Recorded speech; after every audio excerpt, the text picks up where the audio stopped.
Good morning मेरे प्यारे प्यारे बच्चों। चलिए आज हम लोग शुरू करते हैं वेंट हॉफ फैक्टर। बहुत इंपॉर्टेंट कंसेप्ट है, सभी बच्चे इसे अच्छे से वॉच करेंगे और समझने की कोशिश करेंगे। क्लियर है? वेंट ऑफ फैक्टर के रिगार्डिंग जितने भी कंसेप्ट हैं आज यहाँ पर पूरा कवर करेंगे हम। That is went of factor होता क्या है, वेंट ऑफ फैक्टर कब यूज करते हैं, एसोसिएशन के केस में, डिसोसिएशन के केस में वेंट ऑफ फैक्टर की कैलकुलेशन कैसे करेंगे, सभी बातें यहाँ पर हम डिस्कस करने वाले हैं। तो सभी बच्चे इसे अच्छे से वॉच करें और समझने की कोशिश करें। तो देखिए वेंट ऑफ फैक्टर को हम डिनोट करते हैं आई से। किससे इंडिकेट करते हैं? आई से इंडिकेट करते हैं वेंट ऑफ फैक्टर को। ये तो बात आपको पता चल गया। अब वेंट ऑफ फैक्टर होता क्या है? देखिए सबसे पहली बात कि जो भी कॉलिगेटिव प्रॉपर्टी होता है, जो भी कॉलिगेटिव प्रॉपर्टी होता है, that colligative property is directly proportional to amount of solute। किस पे डिपेंड करता है? ये अमाउंट ऑफ सॉल्यूट पे डिपेंड करता है। बात तो सही है ना? जितना भी कॉलिगेटिव प्रॉपर्टी है वो किस पे डिपेंड करता है? अमाउंट ऑफ सॉल्यूट पे डिपेंड करता है। अमाउंट का मतलब पता चल रहा है ना आप लोगों को? अमाउंट का मतलब होता है number of moles, number of moles, ठीक है? या फिर क्या बोल सकते हैं इसके? मास भी आ जाता है। क्या आ जाता है यहाँ पर?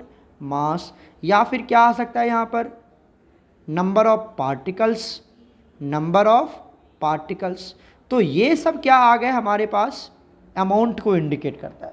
तो अगर किसी के नंबर ऑफ मोल्स बढ़ गए, सॉल्यूट के नंबर ऑफ मोल्स बढ़ जाए तो कॉलिगेटिव प्रॉपर्टी भी बढ़ जाती है ना? सॉल्यूट का नंबर ऑफ मोल्स डिक्रीज कर जाता है। चलो लिख के ही मैं समझाता हूँ आपको, सभी बच्चे ध्यान देखिए कि अगर इफ, ठीक है, नंबर ऑफ मोल्स, सिर्फ हम अभी इसकी बात करते हैं, ठीक है, नंबर ऑफ मोल्स की बात करते हैं। Number of moles of solute क्या हो गया प्यारे बच्चों? इंक्रीज कर गया। देन क्या होने वाला है? क्या होने वाला है? Colligative property also increases. ये तो बात पता है आपको। एंड और क्या हो सकता है? इफ इफ किसकी बात कर लेते हैं हम? Number of moles, number of moles of solute. अगर number of moles of solute क्या हो गया? कम हो गया, तो क्या हो जाएगा? देन जो कॉलिगेटिव प्रॉपर्टी है सॉल्यूशन की वो भी क्या हो जाता है? कम हो जाता है। इसी का तो मतलब है कि डायरेक्टली प्रोपोर्शनल इसी को बोलते हैं। इसी को तो बोलते हैं डायरेक्टली प्रोपोर्शनल। पता चल रहा है आप लोगों को? इसी को तो बोलते हैं डायरेक्टली प्रोपोर्शनल।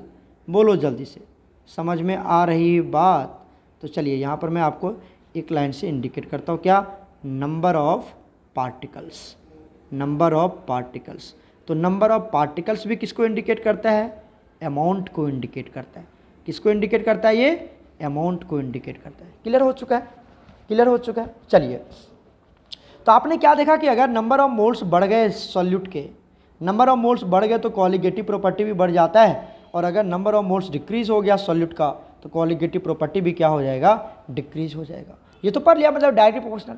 अब होता क्या है नॉर्मल केस में कि मान लो एक सॉल्यूशन में आपने क्या क्या, देखिए यहाँ पर मान लीजिए आपने एक सॉल्यूशन लिया, ठीक है, यहाँ पर क्या हमारे पास? वाटर तो होगा ही होगा।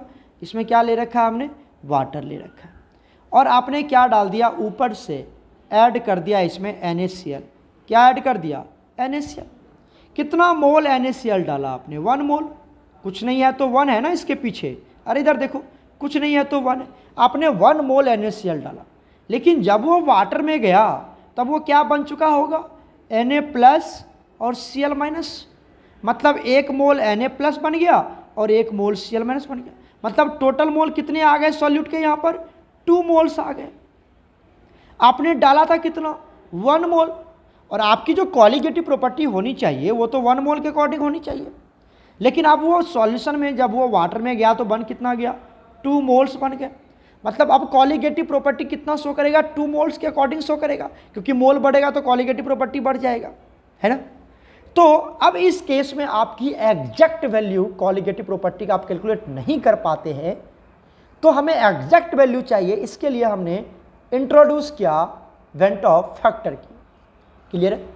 मतलब अगर एक सॉल्यूट अगर वाटर में जाता है या सॉल्वेंट में जाता है तो पॉसिबिलिटी होता है कि वो डिसोसिएट कर जाता है। डाला था आपने 1 मोल, बन गया सॉल्वेंट में जाके 2 मोल्स, तब तो कॉलिगेटिव प्रॉपर्टी 2 मोल्स के अकॉर्डिंग होनी चाहिए ना, और आपके अकॉर्डिंग क्या होना चाहिए, 1 मोल के अकॉर्डिंग। कहोगे सर हमने तो 1 मोल ही डाला था, और सॉल्यूशन में जाने के बाद वो 2 मोल्स बन गए, मतलब कॉलिगेटिव प्रॉपर्टी चेंज हो जाएगा यहाँ पर। तो अब इसके लिए कि हमारा एग्जैक्ट कॉलिगेटिव प्रॉपर्टी कितना निकलेगा, उसके लिए हमने इंट्रोड्यूस किया, क्या बताओ जल्दी से, वेन ऑफ फैक्टर्स।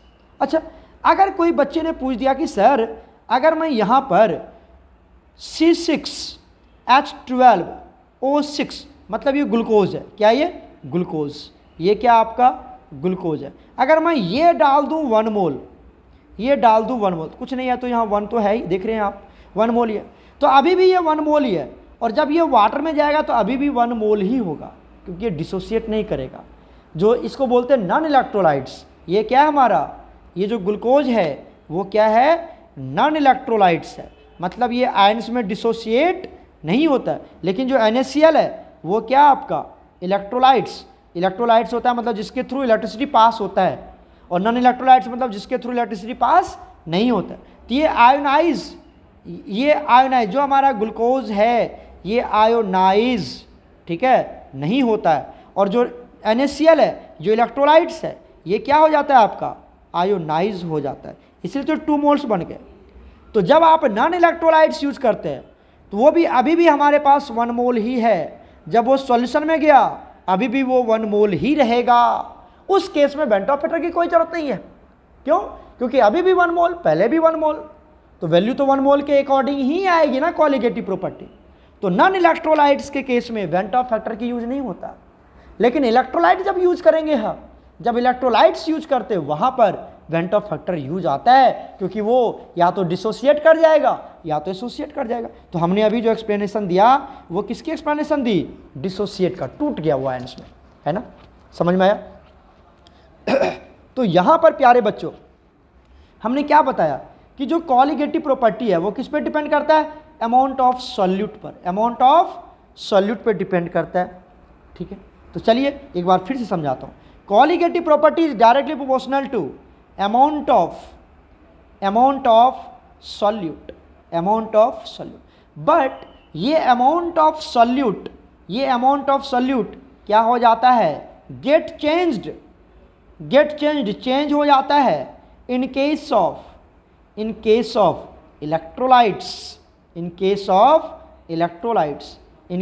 electrolytes, अगर वो इलेक्ट्रोलाइटिक in case of कब, इलेक्ट्रोलाइट सॉल्यूट, जब सॉल्यूट क्या आ जाए आपका, इलेक्ट्रोलाइट आ जाए, क्लियर है। Amount of electrolyte, amount of solute जो है, अगर ये सॉल्यूट आपका क्या है, इलेक्ट्रोलाइट्स है, मतलब आयोनाइज या डिसोसिएट हो रहा है वो, उस केस में उसका अमाउंट क्या हो जाएगा, चेंज हो जाएगा। क्यों, क्योंकि वहाँ पर या तो एसोसिएट हो जाता है या डिसोसिएट हो जाता है, और उस केस में कॉलिगेटिव प्रॉपर्टी भी क्या हो जाएगा, इज ऑल्सो चेंज्ड, वो भी चेंज हो जाता है। और एग्जैक्ट कॉलिगेटिव प्रॉपर्टी कैलकुलेट करने के लिए हमने किसका यूज किया, hence to find out the exact value किसकी, of colligative property, we need किसकी यूज पड़ी हमें, वेन ऑफ फैक्टर की जरूरत पड़ गई हमें। क्लियर हो रहा है यहाँ तक, समझ में आया कब यूज होता है। तो चलिए पहली बात अब हम सीधा कवर करते हैं यहाँ से वेन ऑफ फैक्टर्स। तो चलिए वेन ऑफ फैक्टर, पहला पॉइंट लिखते हैं, when of factor, when of factors मतलब क्या लिखते हैं, I is always used when, कब, सॉल्यूट इज इलेक्ट्रोलाइट, एकदम याद रखिए, सॉल्यूट इज इलेक्ट्रोलाइट, जब सॉल्यूट आपका इलेक्ट्रोलाइट होगा, when of factor is always used when, कब, जब सॉल्यूट आपका क्या हो जाए, इलेक्ट्रोलाइट्स का मतलब समझ में आ रहा है ना, इलेक्ट्रोलाइट्स क्या हो सकता है, जैसे NaCl आपका दे दिया MgCl2, ZnSO4, समझ रहे हो, CuSO4, ठीक है, उसके बाद क्या ले लिया, Al2SO4 होल 3, इस तरह के आपको इलेक्ट्रोलाइट्स मिल जाए तो उस समय हम वेंट ऑफ फैक्टर यूज करेंगे। कैसे करेंगे वो बाद में समझेंगे। वेंट ऑफ फैक्टर क्यों अप्लाई हुआ? जब आपका सॉल्यूट क्या हो जाए, इलेक्ट्रोलाइट हो जाए। ठीक है, इलेक्ट्रोलाइट्स क्या होते हैं, चलिए मैं यहाँ पर थोड़ा सा एक्सप्लेन करता हूँ। इलेक्ट्रोलाइट्स क्या होता है? इलेक्ट्रोलाइट्स क्या होता है प्यारे बच्चों? विच कैन डिसोशिएट सब्सटेंस या दोज सब्सटेंस।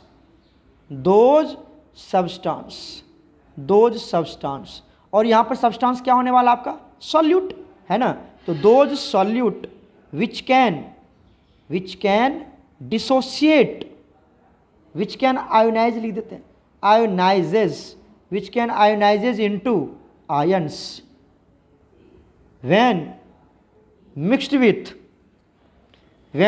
with water. जब उसको वाटर में मिक्स करते हैं एंड दस कैरी, क्या कैरी कर सकता है वो? इलेक्ट्रिसिटी।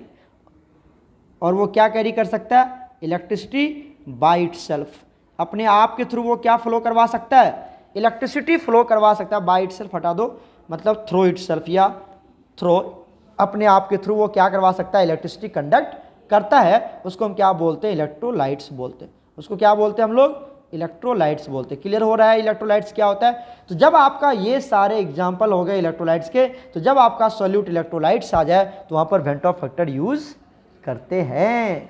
क्लियर हो गया? ठीक है, नेक्स्ट पॉइंट देखिए, ये वेंट ऑफ फैक्टर क्यों यूज करते हैं? सबसे पहले वेंट ऑफ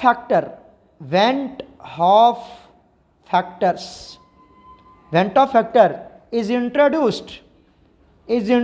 क्यों इंट्रोड्यूस करवाया गया? तो ध्यान से देखिए, इज इंट्रोड्यूस्ड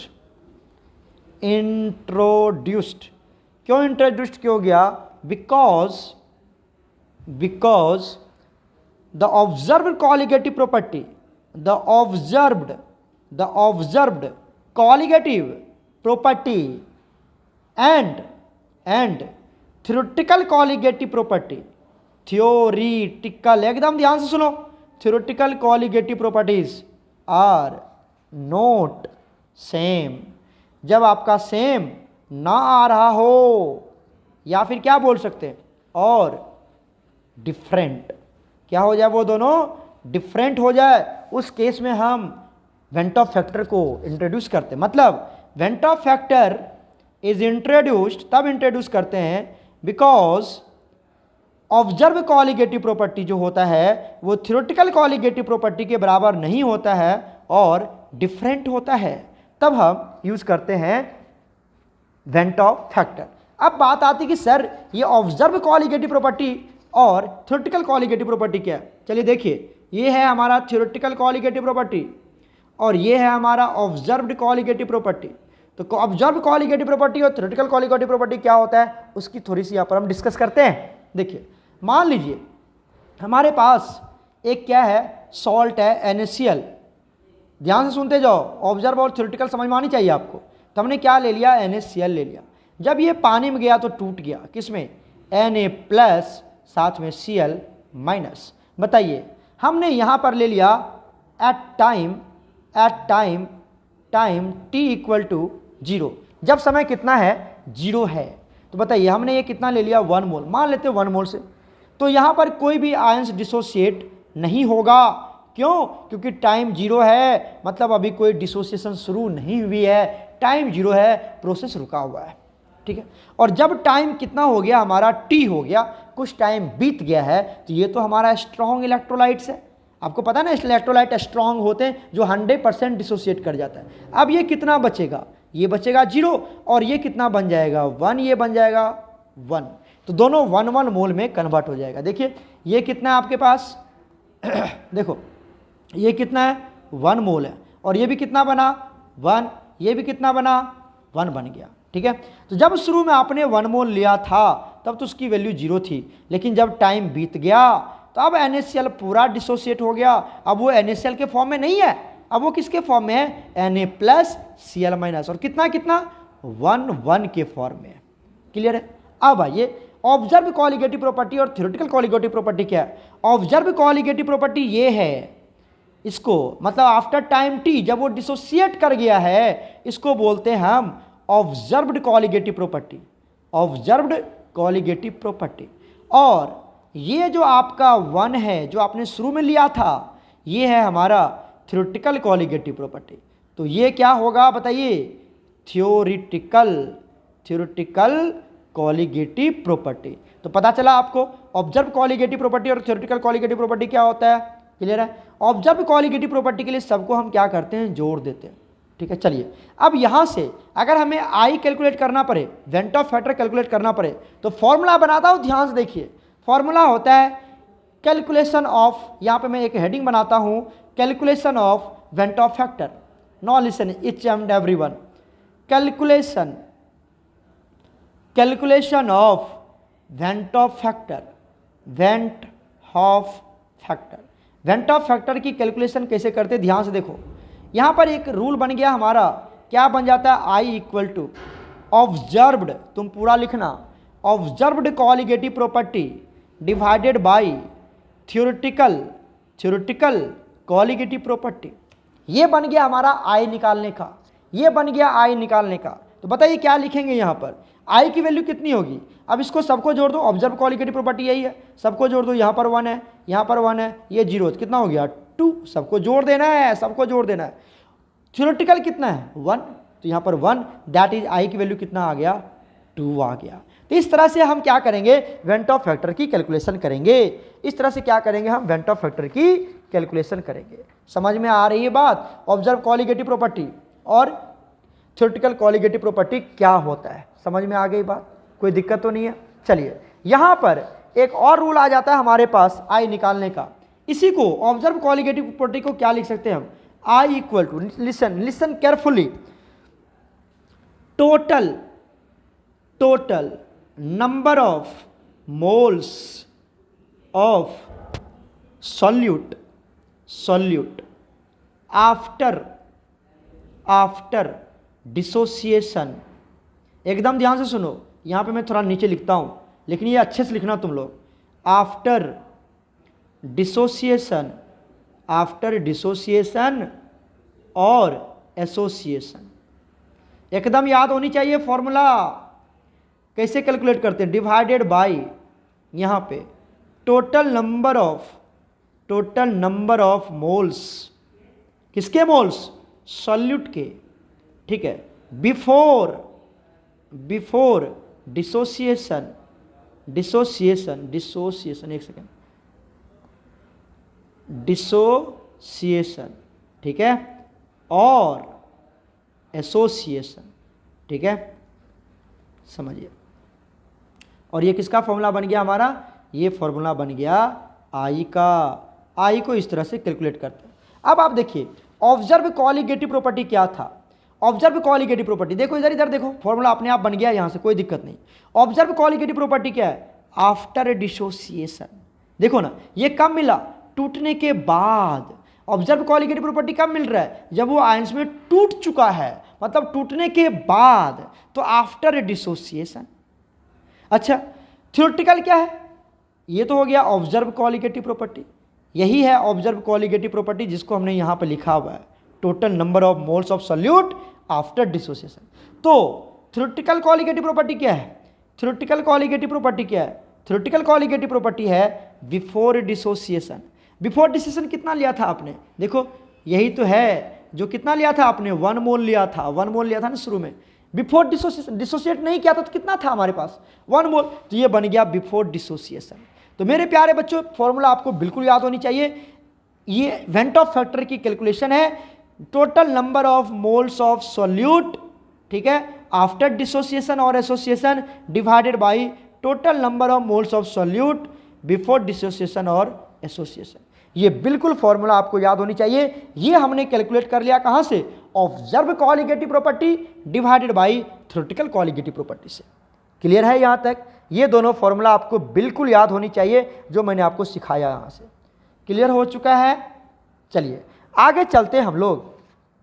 अब आगे देख लेते हैं यहाँ पर वेंट ऑफ फैक्टर की कैलकुलेशन हम करते हैं। सबसे पहले इन केस ऑफ, क्या पढ़ रहे थे हम लोग, calculation of went of factor. तो आई लिखता हूं मैं बार बार, कितना लिखूं, वेंट ऑफ फैक्टर। तो कैलकुलेशन ऑफ आई पढ़ रहे हैं, कैलकुलेशन ऑफ आई।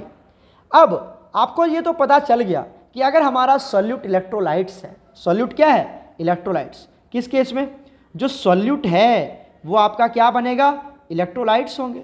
सॉल्यूट क्या होंगे, इलेक्ट्रोलाइट्स। तो इलेक्ट्रोलाइट्स भी कितने तरह के होते हैं हमारे पास, दो तरह के। एक क्या होता है, स्ट्रॉन्ग इलेक्ट्रोलाइट्स, क्या होता है, स्ट्रॉन्ग इलेक्ट्रोलाइट्स, राइट। और दूसरा क्या होता है हमारे पास, वीक इलेक्ट्रोलाइट्स, वीक इलेक्ट्रोलाइट्स, ठीक है, वीक इलेक्ट्रोलाइट्स। तो ये बन गया स्ट्रॉन्ग इलेक्ट्रोलाइट्स, दूसरा बन गया हमारे पास वीक इलेक्ट्रोलाइट्स। तो सबसे पहले हम कैलकुलेशन करने जा रहे हैं आई का कैलकुलेशन करने जा रहे हैं, किस केस में, जब सॉल्यूट आपका क्या आ जाए, स्ट्रॉन्ग इलेक्ट्रोलाइट्स। और नॉन इलेक्ट्रोलाइट्स में तो बेंट ऑफ फैक्टर लगाते ही नहीं। अगर नॉन इलेक्ट्रोलाइट्स आ गया तो बेंट ऑफ फैक्टर लगाना ही नहीं है। जैसे आपका यूरिया आ गया, नमक ये यूरिया आ गया, उसके बाद क्या आ गया, शुगर आ गया, ग्लूकोज आ गया, इस सब के केस में आपको बेंट ऑफ फैक्टर यूज नहीं करना है। सुनते जाओ ध्यान से, ठीक है। तो आ जाओ, सबसे पहले हम देखते हैं यहाँ पर bent of factor I in case of strong electrolytes, strong electrolytes. ध्यान से सुनते जाओ, हम कैलकुलेशन करने जा रहे हैं आई का इन case of strong electrolytes. Clear है, ठीक है। चलिए, अब यहाँ पर क्या होता है, यहाँ पर जो आयोनाइजेशन होता है, आयोनाइजेशन जो होता है वो स्ट्रॉन्ग इलेक्ट्रोलाइट्स 100% आयोनाइज कर जाता है। मतलब कितना होगा वो, 100% आयोनाइज कर जाएगा, 100% आयोनाइज। तो जब आयोनाइजेशन का केस पढ़ते हैं हम लोग, तो यहाँ पर वैल्यू निकालते हैं अल्फा की। अल्फा क्या होता है, degree of dissociation, degree of dissociation बोलो, डिग्री ऑफ डिसोसिएशन, या इसको हम डिग्री ऑफ एसोसिएशन भी बोलते हैं। इसकी वैल्यू कितनी होती है, 1। स्ट्रॉन्ग इलेक्ट्रोलाइट्स के लिए, स्ट्रॉन्ग इलेक्ट्रोलाइट्स के लिए डिग्री ऑफ डिसोसिएशन मतलब अल्फा, इसकी वैल्यू कितनी होती है, 1 होती है। हमेशा याद रखिए, हमेशा 1 होता है, हमेशा 1 होता है, ठीक है। क्लियर है। तो आप कैसे निकालेंगे, यहाँ पर जो भी आपको आयंस मिलेंगे, that is total number of ions obtained after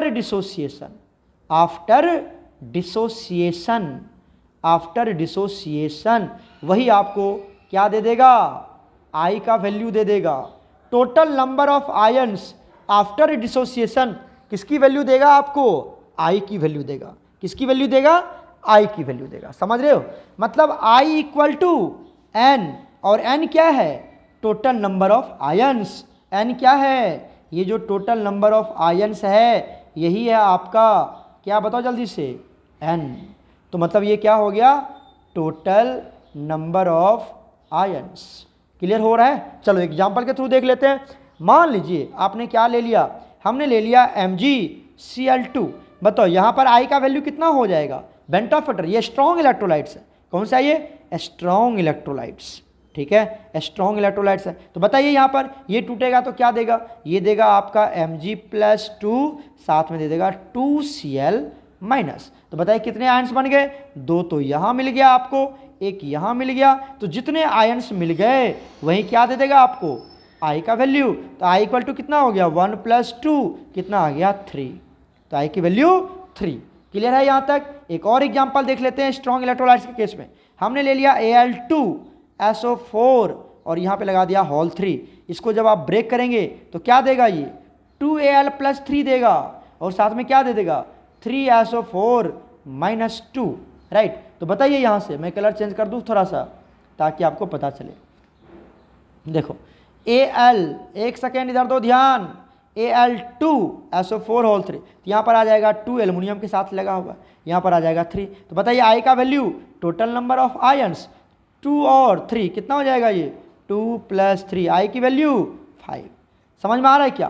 तो इस तरह से स्ट्रॉन्ग इलेक्ट्रोलाइट्स के केस में, जैसे आपको पूछ दिया यहाँ पर, क्या पूछ दिया, NaCl में आई का वैल्यू तो क्या दे देगा, Na++ Cl-। तो बताइए यहाँ पर वैल्यू कितना है, 1, यहाँ पर भी कितना है, 1। तो कितने बन गए, आई का वैल्यू 1 + 1 कितना आ गया, 2। तो इस तरह से हमने क्या कैलकुलेट कर लिया, वेंट ऑफ फैक्टर कैलकुलेट कर लिया स्ट्रॉन्ग इलेक्ट्रोलाइट्स के केस में। तो स्ट्रॉन्ग इलेक्ट्रोलाइट्स में तो कोई दिक्कत नहीं है, कोई दिक्कत नहीं है। आई का वैल्यू कितना हो जाएगा, एन के बराबर हो जाएगा, जो एन की वैल्यू होगी वही आई का वैल्यू हो जाएगा। क्लियर हो गया। और एन क्या है, total number of ions after dissociation. Clear हो गया। अब बात कर लेते हैं यहाँ पर प्यारे बच्चों, हम बात कर लेते हैं वीक के केस में। ठीक है, तो चलिए नेक्स्ट टॉपिक देख लेते हैं हम लोग। आई कैलकुलेशन करने जा रहे हैं हम लोग, फाइंड आउट करने जा रहे हैं i in case of weak electrolytes, weak electrolytes के केस में। ठीक है, आई का कैलकुलेशन करने जा रहे हैं इन केस ऑफ वीक इलेक्ट्रोलाइट्स। ठीक है, अब यहां पर भी हम क्या करते हैं, दो केस बनाते हैं। केस फर्स्ट बना लेते हैं। ये जो इलेक्ट्रोलाइट्स होता है ये कभी डिसोसिएट कर जाता है, कभी एसोसिएट कर जाता है। ठीक है, तो स्ट्रॉन्ग में तो डिसोसिएट ही कर गया, टूट गया वो। ठीक है, यहाँ तक निकाल लिया। वीक इलेक्ट्रोलाइट्स के केस में हम बात कर लेते हैं कि अगर वो पहला केस क्या कर लेता है, हमारा डिसोसिएशन होता है। क्या होता है यहाँ पर, डिसोसिएशन का केस देखते हैं। डिसोसिएशन में आप ये समझिए कि यहाँ पर अल्फा की वैल्यू, डिग्री ऑफ डिसोसिएशन, कभी भी डिग्री ऑफ डिसोसिएशन ये हमेशा क्या होता है, लेस देन 100% होता है, कभी भी पूरा डिसोसिएट नहीं करता है। तो यहाँ पर आपको अल्फा की जो वैल्यू होगी वो भी क्या हो जाएगा, लेस देन 1 हो जाएगा, और डिसोसिएशन भी क्या हो जाएगा, लेस देन 100%। क्लियर हो रहा है कि कन्फ्यूजन चल रहा है, बताइए। क्लियर है। चलिए अब इसको समझते हैं एक एग्जाम्पल के थ्रू। ठीक है, एग्जाम्पल ले लेते हैं। यहाँ पर मान लीजिए हमने क्या ले लिया, किसका केस देख रहे हैं बच्चे, डिसोसिएशन का केस देख रहे हैं। इधर देखो, डिसोसिएशन का केस देख रहे हैं। तो मान लीजिए हमने क्या ले लिया, वीक एसिड लेना है, वीक इलेक्ट्रोलाइट्स। तो आपको पता है CH3COOH ये वीक एसिड है ना, वीक एसिड है। तो जब ये टूटता है, ये डबल एरो मार्क्स लगाते हैं यहाँ पर क्योंकि वीक है। ठीक है, तो क्या बनाता है, CH3COO माइनस, साथ में क्या बना लेगा, H+ बना लेगा। क्लियर है यहाँ तक, H+ बना लिया, कोई दिक्कत नहीं। अब देखिए हम मान लेते हैं कि हमारे पास टाइम क्या है, at time t = 0, at time t = 0। ठीक है, तो मान लेते हैं ये हमारे पास 100 मॉलिक्यूल है। कितना मॉलिक्यूल है, 100, जो कौन सा वैल्यू होगा पता है आपको, थ्योरेटिकल वैल्यू होगा। टाइम 0 है तो मतलब ये कितना बनेगा, 0, ये भी कितना बनेगा, 0। अभी तो डिसोसिएट होना शुरू भी नहीं हुआ, टाइम 0 है। अब जैसे टाइम कुछ बीता, मतलब टाइम t हो गया 5 सेकेंड, 10 सेकेंड, 20 मिनट, 2 घंटा, कुछ भी हो चुका है, तो यहाँ से 30 मॉलिक्यूल टूट रहा है। पूरा तो 100% डिसोसिएट नहीं होगा, 100 होता तो 0 हो जाता। अब तो ये स्ट्रॉन्ग है नहीं, स्ट्रॉन्ग तो है नहीं, तो हमने मान लिया कि 30% टूटा, मतलब 30 मॉलिक्यूल ही डिसोसिएट हुआ। तो यहाँ कितना बचेगा, अरे कितना बचेगा, 100 - 30, और इधर कितना बनेगा, यहाँ भी 30 बन जाएगा, यहाँ भी 30 बन जाएगा। कैसे बनेगा, कैसे बनेगा सर, अच्छा देखो नहीं, यहाँ पे ये अगर यहाँ पर 1 है, यहाँ पर क्या है 1, कुछ नहीं तो 1 है, तो ये भी कितना बन रहा है 1, और ये भी कितना बन रहा है 1 बन रहा है। अगर यहाँ से 30 टूट रहा है तो यहाँ भी कितना बनेगा 30, क्योंकि 1 से 1 बन रहा है, 1 से 1 बन रहा है, तो ये भी 30 से 30 बनेंगे, 30 से 30 बनेंगे। समझ में आ रहा है क्या, ये सब 11th का पार्ट है, ये सब 11th का पार्ट है, आपको ऑलरेडी याद होनी चाहिए। ठीक है, तो 30 से 30 बन गया, ये भी क्या बन गया 30 बन गया। अच्छा अब आ जाओ, अब यहाँ पर हम कैलकुलेट करते हैं आई का वैल्यू। आई क्या होता है बताओ, ये जो होगा ये क्या होगा, अभी बताया था हमने, ये क्या होगा जल्दी बताओ, observed colligative property, observed colligative property. और ये वाला क्या होगा बताओ जल्दी से, ये हो जाएगा आपका थ्योरेटिकल, मैं यहीं पे लिख देता हूँ, थ्योरेटिकल कॉलिगेटिव प्रॉपर्टी। क्लियर है ना, क्लियर तो हो रहा है ना यहाँ पर। चलिए देखिए, ये हम क्या कर रहे हैं, आई निकाल रहे हैं, तो फॉर्मूला क्या बनता है, observed colligative property divided by theoretical colligative property, यही तो बनता है। बताइए ऑब्जर्व कितना है, ऑब्जर्व सबको जोड़ देते थे, अरे जोड़ते थे ना, सबको जोड़ देते हैं। बताइए 30 कितना हो गया 60, और 100 में से 30 चला गया 70, तो कितना हो गया 70 + 30 कितना हो गया, जोड़ लो। अरे इसका वैल्यू तो 70 ही आएगा ना, तो कितना हो गया, ये कितना हो गया 130, कितना हो गया 130 डिवाइडेड बाई थ्योरेटिकल का वैल्यू कितना लिया था आपने 100, अरे सर 100 ले लिया था, कितना आएगा 1.3 आ जाएगा, कितना आ जाएगा 1.3। इट मीन्स यहाँ पर आई का वैल्यू 1.3 होगा, 1.3 होगा। मतलब अगर ये आई का वैल्यू क्या हो रहा है ग्रेटर देन 1 आ रहा है, ग्रेटर देन 1, ये भी पूछ लेता है कभी कभी नीट में। आई की वैल्यू ग्रेटर देन 1 किसके लिए होगी? इन case of dissociation, in case of dissociation. तो आई की वैल्यू कितनी हो जाएगी? ग्रेटर देन 1 हो जाएगा। कैसे निकालेंगे? Colligative observe colligative property divided by theoretical colligative property, मतलब after dissociation divided by before dissociation, है ना। चलो अब आगे चलते हैं। ये तो एक क्वेश्चन एग्जाम्पल के थ्रू मैं समझा रहा था आपको। किसके थ्रू समझा रहा था मैं आपको? एग्जाम्पल के थ्रू। अब आ जाते हैं जनरल एक्सप्रेशन बना लेते हैं। क्या बना लेते हैं यहाँ से? जनरल एक्सप्रेशन, जनरल एक्सप्रेशन, ठीक है, किसके लिए? डिसोसिएशन का केस में। तो बताइए क्या बनाएंगे? तो यहाँ पर हम एक मॉलिक्यूल ले लेते हैं, ध्यान से सुनिए। हमने एक मॉलिक्यूल ले लिया AN, क्या ले लिया? AN, और ये क्या करेगा? डिसोसिएट कर जाएगा, डिसोसिएट कर जाएगा। तो कितना मॉलिक्यूल बना लेगा? Na मॉलिक्यूल, मतलब एक मॉलिक्यूल है, यहाँ पर कुछ नहीं है तो कितना है बताओ? 1, और यहाँ पर कितना आ गया? N। तो डिसोसिएट तो किया, एक मॉलिक्यूल कितने में डिसोसिएट कर गया? N मॉलिक्यूल में डिसोसिएट कर गया। जहाँ पर एक Na था वहाँ पर अब एक 1A वाला मॉलिक्यूल था, अब वहाँ पर कितना आ गया? N आ गया, N पार्टिकल्स आ गए। तो डिसोसिएट ही तो हो रहा है। क्लियर हो रहा है यहाँ तक? कोई कन्फ्यूजन तो नहीं है? तो बताइए यहाँ पर क्या करते हैं हम? मान लेते हैं at time t equal to 0। अच्छा चलो ऐसे लिखता हूँ मैं, अरे जल्दी से देखो, at time t equal to 0। जब टाइम 0 है तो हमने मान लिया ये 1 मोल है, तो ये कितना होगा? 0। पता है ना आपको? 0 होगा। कितना होगा? 0। अच्छा, जब time t equal to t हो गया तो मान लिया हमने ये अल्फा टूट गया, यहाँ से अल्फा टूटा, अल्फा टूटा, तो बचेगा कितना? 1 माइनस अल्फा, 1 माइनस अल्फा। ये क्या पता तुमको? ये रिमेनिंग है जो यहाँ पर बच गया है, रिमेनिंग अमाउंट है, ये रिमेनिंग अमाउंट AN का, ये बचा हुआ है, बाकी टूट के चला गया प्रोडक्ट में, अल्फा जा रहा है। तो हम क्या करते हैं? ये जो अल्फा होता है ना, इसको यहाँ जो कॉफिशिएंट होता है उसके साथ मल्टीप्लाई करते हैं, उसके साथ मल्टीप्लाई करते हैं। तो क्या हो जाएगा? यहाँ पर कितना बनेंगे? N alpha. समझ लेना, ये जो अल्फा है, ये जो अल्फा जो टूट के जा रहा है उसको इससे मल्टीप्लाई करते हैं हम, हमेशा पढ़ा रखा है हमने आपको इक्विलिब्रियम चैप्टर में। तो ये N अल्फा। तो बता दो यहाँ से ये वाला जो वैल्यू है, ये वाला कौन सा होगा? कौन सा? ऑब्जर्व्ड कॉलिगेटिव प्रॉपर्टी, या आफ्टर, इसको हम लोग क्या बोल सकते हैं? After dissociation, after dissociation. और ये वाला कौन सा है? थ्योरेटिकल, थ्योरेटिकल, जिसको क्या बोलेंगे हम? बिफोर डिसोसिएशन, इसी को बोलते हैं बिफोर डिसोसिएशन। समझ रहे हो क्या? ठीक है। तो बताइए आई कैसे कैलकुलेट करेंगे? आई का वैल्यू क्या हो जाएगा? तो ऑब्जर्व को जोड़ दो, सबको जोड़ते हैं ना, तो क्या होगा? 1 माइनस अल्फा तो पहले से, प्लस क्या करेंगे? N अल्फा, और डिवाइडेड बाय कितना हो जाएगा यहाँ से? 1। तो हमारा आई का वैल्यू क्या बन जाएगा? आई का वैल्यू बन जाएगा 1 minus alpha plus N alpha.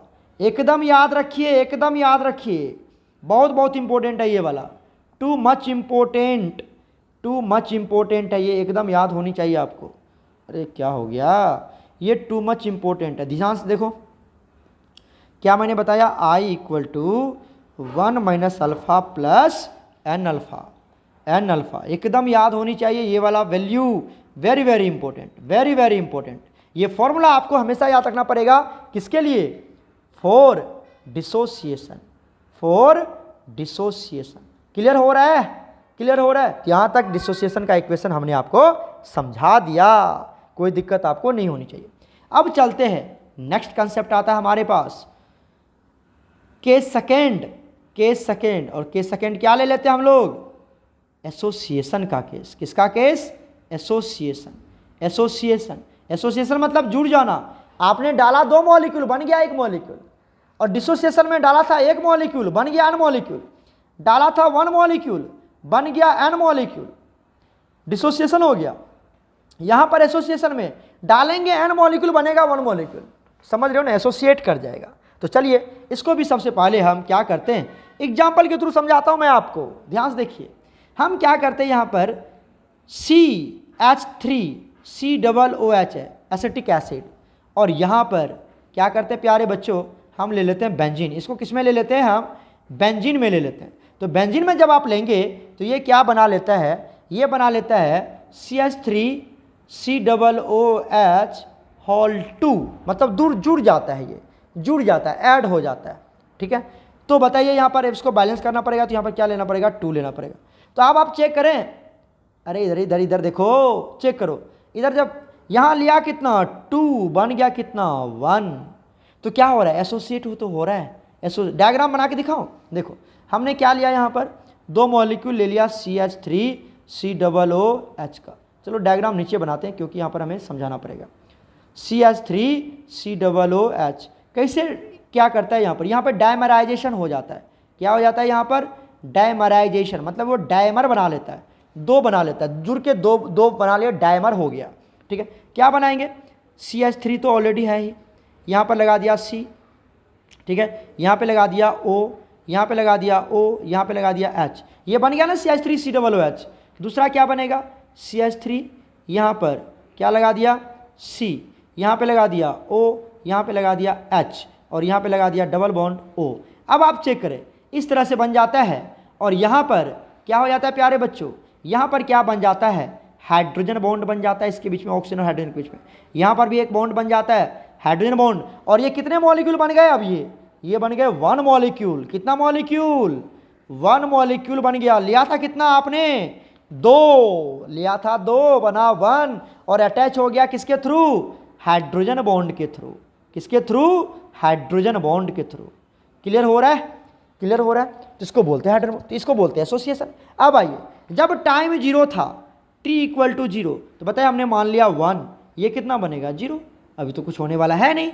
और जब टाइम t हो गया t, तो हमने मान लिया अल्फा टूटा। कितना टूटा, अल्फा। यहाँ कितना है, यहाँ पर कितना है, अच्छा ये जनरल एक्सप्रेशन की तो बात नहीं कर रहे हैं हम, थोड़ा सा नंबर बढ़ा के बात कर लेते हैं, ठीक है। हम बढ़ा लेते हैं, यहाँ पर कितना ले लेते हैं 100 से ही, क्योंकि एग्जाम्पल देख रहे हैं ना, अभी जनरल एक्सप्रेशन तो निकाल नहीं रहे, तो ये हमने ले लिया 100।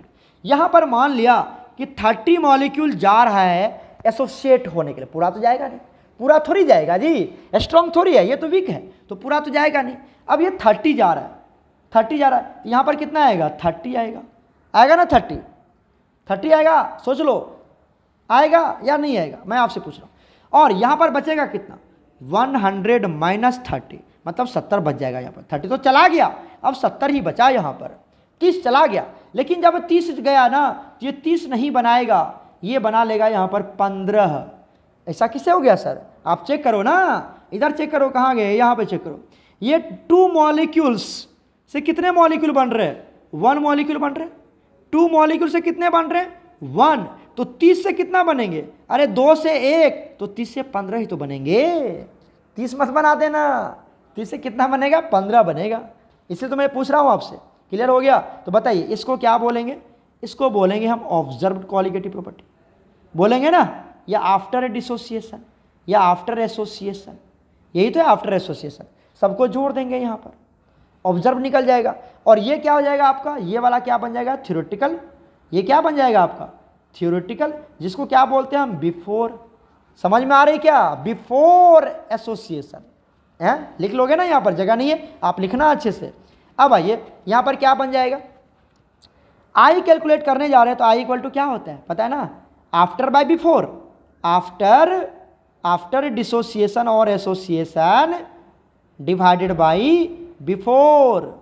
मतलब ए, अब बी, ए ऊपर बी नीचे रखना, याद हो जाएगा तुमको। देखो ना, अरे इधर इधर ही देखो, ये ए और ये बी, तो ऊपर में ए और नीचे में B. After dissociation by before क्या बोलेंगे यहाँ पर, बिफोर डिसोसिएशन और एसोसिएशन। क्लियर हो रहा है। और इसी को क्या बोलते हैं हम, observed colligative property divided by theoretical colligative. यही तो सेम टू सेम है। बताइए कितना निकला यहाँ से, जब ये 100 में से 30 चला गया तो 70 अब 15 कितना हो गया, बताओ। आई इक्वल टू कितना हो जाएगा, 85 डिवाइडेड बाय, लिया था कितना 100, तो ये आ गया 100, मतलब कितना आ गया 0.85। अरे सर आई की वैल्यू क्या हो गया, लेस देन 1 हो गया। तो लेस देन 1 आई की वैल्यू किसके लिए होता है, बताओ जल्दी से, पूछ लेता है नीट में। इन case of association, in case of association. Clear है, क्लियर है या कोई डाउट है। इन केस ऑफ एसोसिएशन आई की वैल्यू हमेशा 1 से छोटा होगा, हमेशा। चलिए अब बात कर लेते हैं यहाँ पर जनरल एक्सप्रेशन की। किसकी बात कर लेते हैं? General expression. जनरल एक्सप्रेशन किसके लिए? फॉर किसके लिए? एसोसिएशन। एसोसिएशन की बात हो रही नहीं यहाँ पर, तो जनरल एक्सप्रेशन बात कर लेते हैं इसके लिए। बताइए, हम मान लेते हैं कि हमारा मॉलिक्यूल कितना है? Na है, और ये एसोसिएट कर गया। अब N मॉलिक्यूल था और ये बना लिया AN बना लिया। ऐसे तो ऊपर में लिखा था, ऊपर में पहले इसको लिया था और तब इसको, और डिसोसिएशन में एसोसिएशन में उल्टा कर रहे हैं।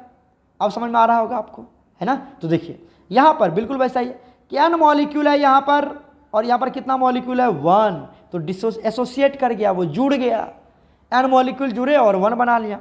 हाँ राइट है ना? समझ में आ रही ना बात? सुनिए अब क्या होता है, जब टाइम हमने ले लिया 0, टाइम कितना ले लिया? 0, तो बताइए ये कितना होगा? मान लेते हैं ये 1 है, मान लेते हैं 1 है। अब जनरल एक्सप्रेशन निकाल रहे हैं, यहाँ से जनरल एक्सप्रेशन निकाल रहे तो 1, तो ये कितना बनेगा? ये तो 0 ही होगा, क्योंकि टाइम तो 0 है, अभी तो प्रोसेस चल ही नहीं रहा है। अच्छा, जब टाइम t इक्वल टू हो गया t, कुछ टाइम बीत गया, तो यहाँ से क्या होने वाला है? अल्फा टूटने वाला है। अल्फा टूट के तो यहाँ बचेगा कितना? 1 माइनस अल्फा। बचेगा कितना? 1 माइनस अल्फा। जैसे 30 चला जा रहा तो 70 बचे थे, तो 70 को क्या लिखा था? 100 माइनस 30। उसी तरह से यहाँ जो 70 बनेंगे क्या लिखेंगे? अगर अल्फा की वैल्यू 30 है, क्या लिखेंगे? 1 माइनस 0.3, है ना? तो चलिए ये आ गया 1 माइनस अल्फा, और इसकी वैल्यू अब यहाँ पर, अब चेक करो यहाँ पर क्या लिखें? यहाँ पर आ जाएगा n अपॉन अल्फा। कितना आ जाएगा? n upon alpha. तो बोलो सर कैसे आ गया n अल्फा? चलो मैं तुम्हें यहाँ पे ये ट्रिक भी समझाता हूँ कि n अपॉन अल्फा कैसे आ गया। ध्यान से सुनिए, n मॉलिक्यूल से एक्सप्रेशन देखो, n से कितना बन रहा है? n से कितना बन रहा है? अरे इधर इधर देखो, n से कितना बन रहा है? 1। n से कितना बन रहा है? n से कितना बन रहा है? 1 बन रहा है। अरे अरे अरे अरे बच्चे इधर देखो, n से कितना बन रहा है? n से 1 बन रहा है। n से 1, चलो अच्छे से लिखता हूँ मैं उसके बाद डिस्कस करेंगे। n मॉलिक्यूल किस में जा रहा है? 1 मॉलिक्यूल में। n मॉलिक्यूल से 1 मॉलिक्यूल बन रहा है। n मॉलिक्यूल से 1 मॉलिक्यूल बन रहा है। क्लियर है ना? तो बताओ एक मॉलिक्यूल से कितना बनेंगे? 1 अपॉन n। हाँ हाँ सही है ना? देखो n से कितना बन रहा है? 1, तो 1 से कितना बनेगा? 1 अपॉन n। डिवाइड कर देंगे ना 1 से। उसी लिए अल्फा से कितना बनेगा? तो क्या करेंगे? 1 अपॉन n तो है ही, इसको अल्फा से मल्टीप्लाई कर देंगे। इसको अल्फा से मल्टीप्लाई कर, क्या आ जाएगा? Alpha upon n। समझ में आया? तो अगर अल्फा की बात करेंगे तो कितना आ जाएगा? Alpha upon n। और ये जो वैल्यू होगा ये कौन सा होगा? जल्दी से बता दो। ये हो जाएगा ऑब्जर्व्ड कॉलिगेटिव प्रॉपर्टी, सबको जोड़ के निकाल लेंगे, और ये हो जाएगा आपका थ्योरेटिकल कॉलिगेटिव प्रॉपर्टी। सही जा रहे हैं क्या? तो चलो बता दो, होने वाला है, खत्म होने वाला, लिसन केयरफुल्ली। अब आई कैलकुलेट करते हैं, तो क्या लिखते हैं? ऑब्जर्व कितना है आपको पता है ना? Observed colligative property divided by, अरे बोलो बोलो, थ्योरेटिकल कॉलिगेटिव प्रॉपर्टी। और इसी को क्या बोलते हैं? आफ्टर, यहाँ तो एसोसिएशन हो रहा है, divided by before A B, याद है? एसोसिएशन। तो बताइए कितना वैल्यू आ जाएगा यहाँ से? आई इक्वल टू ऑब्जर्व कितना है? ऑब्जर्व कितना है बताओ? 1 minus alpha plus n upon alpha थोड़ी आएगा, क्या आएगा? अल्फा अपॉन n आएगा ना, sorry alpha upon n, sorry बच्चे, अल्फा अपॉन n आ जाएगा। ठीक है ना? देखो यहाँ पे कैलकुलेट किया था हमने, सॉरी गलती से लिख दिया। यहाँ क्या बन जाएगा? Alpha upon n। क्या बन जाएगा? Alpha upon n, alpha upon n। तो ये एक्सप्रेशन बन गया किसके लिए? ये एक्सप्रेशन बन गया हमारा आई कैलकुलेट करने के लिए, जो वेरी वेरी इंपॉर्टेंट है, वेरी वेरी इंपॉर्टेंट। किसके लिए? किसके लिए? इन केस ऑफ एसोसिएशन। एसोसिएशन के केस में आई कैसे कैलकुलेट करेंगे आप? 1 माइनस अल्फा तो आएगा ही आएगा दोनों में, प्लस अल्फा अपॉन n। और वहाँ पर क्या आता था? यहाँ पर क्या आता था? यहाँ पर आता था 1 माइनस अल्फा, तो यहाँ भी है, सिर्फ क्या आता था? n alpha. तो एकदम याद रखना, दोनों केस हमने पूरा अच्छे से बता दिया आपको। क्लियर हो चुका है? या कोई कन्फ्यूजन चल रहा है ये बता दो हमें जल्दी से। कोई कन्फ्यूजन तो नहीं है? क्लियर है? जब आप आई कैलकुलेट कर लेंगे, जब आप आई कैलकुलेट कर लेंगे, क्लियर है, तो यहाँ पर क्या होने वाला है, जो आपका कॉलिगेटिव प्रॉपर्टी है वो चेंज हो जाएगा। कितने टाइप्स के कॉलिगेटिव प्रॉपर्टी है? 4 टाइप्स के कॉलिगेटिव प्रॉपर्टी है हमारे पास। कौन कौन सा कॉलिगेटिव प्रॉपर्टी है, याद है आप लोगों को? बताइए कौन कौन सा कॉलिगेटिव प्रॉपर्टी है हमारे पास? है RLBP। क्या हमारे पास? RLBP। क्या लिखते थे RLBP को, याद है आपको? RLBP इक्वल टू क्या लिखते थे?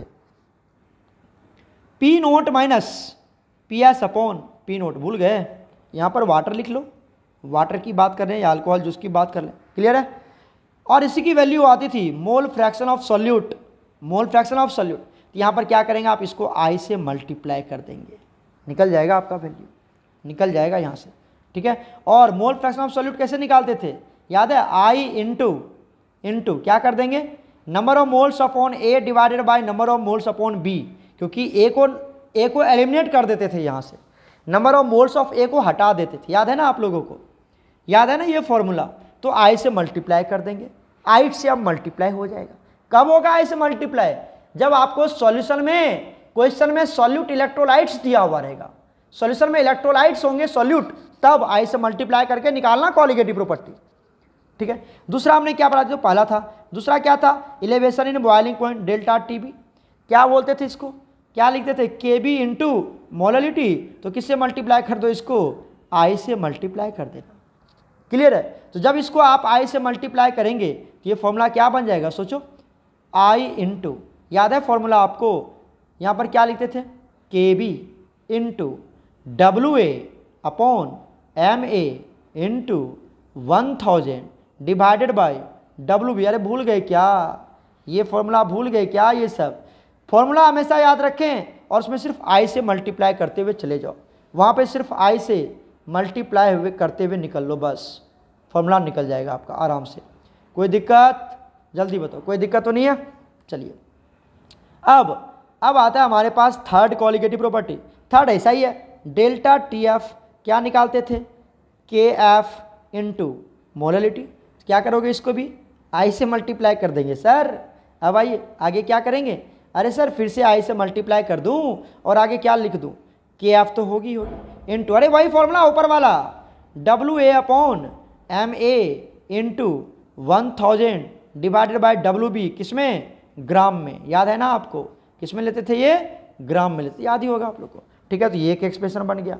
और एक आज हमने लास्ट पढ़ा, दैट इज क्या था हमारे पास? Colligative property. तो कॉलिगेटिव प्रॉपर्टी क्या होता है? पाई इक्वल टू, बताओ, CRT, सब में मल्टीप्लाई है। तो क्या करोगे यहाँ भी? अरे सर I से मल्टीप्लाई कर देंगे। और क्या लिख सकते हो इसको, और क्या लिख सकते हो? अरे सर I से मल्टीप्लाई कर दो। और CRT को क्या लिखते थे? क्या लिखते थे CRT को, बताओ? WA अपॉन MA, आज ही तो पढ़ाया, ये C का वैल्यू हो गया, इंटू, अच्छा वॉल्यूम यहाँ पर आता था V, किस में आता था? सॉल्यूशन लेते थे, किस में लेते थे? लीटर में लेते थे, इंटू R इंटू T। ये बन गया हमारा कॉलिगेटिव प्रॉपर्टी का एक्सप्रेशन। जब आप बेंटा फैक्टर कैलकुलेट करेंगे, कैलकुलेट करके I से मल्टीप्लाई कर देंगे। क्लियर हो गया? कोई दिक्कत है बताओ जल्दी से, कोई दिक्कत तो नहीं है? चलें आगे, एक क्वेश्चन सॉल्व कर लें, या बहुत लेंदी हो गया? चलो एक क्वेश्चन सॉल्व कर लेते हैं, पता चल जाएगा आपको। क्वेश्चन क्या कहता है? If CH3COOH is 10% ionised, 10% ionised, 10% ही आयोनाइज हुआ, देन फाइंड I। वेंटा फैक्टर निकालिए, वेंटा फैक्टर निकालिए। अगर एक CH3COOH कितना परसेंट आयोनाइज होता है? 10% ही, मतलब वीक इलेक्ट्रोलाइट है ना, और आयोनाइज होता है, टूट रहा है। आयोनाइज हो रहा है तो क्या हो रहा है यहाँ पर? टूट रहा है। आयोनाइज और आयंस में डिसोसिएट हो रहे, टूट रहे, एसोसिएट का बात नहीं कर रहा है वो। तो चलिए क्या लिखेंगे, इसका आंसर बनाते हैं, ध्यान से देखिए क्या लिखेंगे। यहाँ पर CH3 लिया हमने, COOH लिया, और यहाँ पर ये डिसोसिएट कर रहा है, क्या बना लेगा? CH3COO minus plus H plus. ये तो बनाता है ना। अब आ जाओ यहाँ पर क्या दे रखा है आपको कि 10% आयोनाइज कर रहा है। कितना परसेंट आयोनाइज हो रहा है? 10%। तो अल्फा की वैल्यू कितना हो जाएगा यहाँ पर? 10% आयोनाइज्ड। इसका मतलब हो गया कि 10 अपॉन क्या ले लेंगे?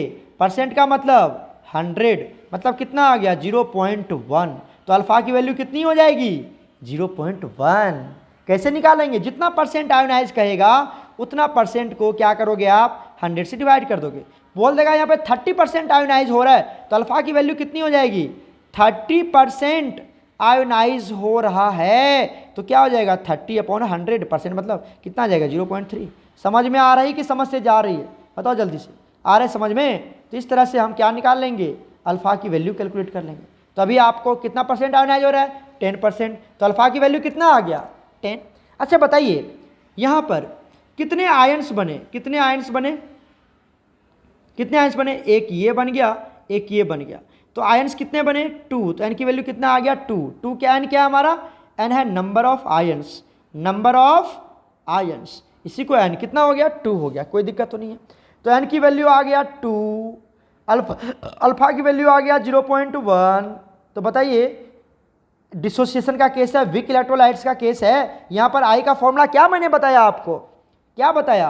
1 - अल्फा प्लस एन अल्फा। किस केस में? अरे डिसोसिएशन या एसोसिएशन? अरे सर डिसोसिएशन में बताया था आपने, यही बताया था ना। तो बताइए यहां से 1 - अल्फा की वैल्यू 0.1 इंटू एन की वैल्यू 2 इंटू अल्फा की वैल्यू 0.1। समझ में आ रहा है? जब इसको कैलकुलेट करेंगे आई का वैल्यू कितना आ जाएगा? 1.1 आ जाएगा, जो कि 1 से ज़्यादा है। जो 1 से क्या है? Greater than 1। तो डिसोसिएशन के केस में हमेशा ज़्यादा होता है। ये डिसोसिएशन है इसका मतलब। आई का वैल्यू समझ में आ रहा है कि नहीं आ रही समझ में? तो इस तरह से जब आपको क्वेश्चन पूछा जाएगा कि कोई सॉल्यूशन इतना परसेंट आयोनाइज हो रहा है, इतना परसेंट, तो पहले आप उसको ब्रेक कर लो, देख लो कितना आयंस बन गया। आयंस निकाल लें, एन की वैल्यू जितना परसेंट डिसोसिएट है, सॉरी आयोनाइज है, उतना वैल्यू पॉइंट कर दें इस तरह से। क्लियर है? और वैल्यू पुट कर दो, निकल जाएगा यहाँ से। क्लियर? तो यहाँ पर हमने वेंट ऑफ फैक्टर को बिल्कुल अच्छे से समझा दिया आपको। इसके बाद आपको वेंट ऑफ फैक्टर कभी पढ़ने की जरूरत नहीं पड़ेगी, आप आराम से कैलकुलेट कर सकते हैं। तो चलिए आप सभी बच्चे अभी हम यहाँ पे क्लास ड्रॉप करते हैं। सभी बच्चे स्वस्थ रहें, पढ़ाई करें। गॉड ब्लेस यू ऑल मेरे प्यारे बच्चों।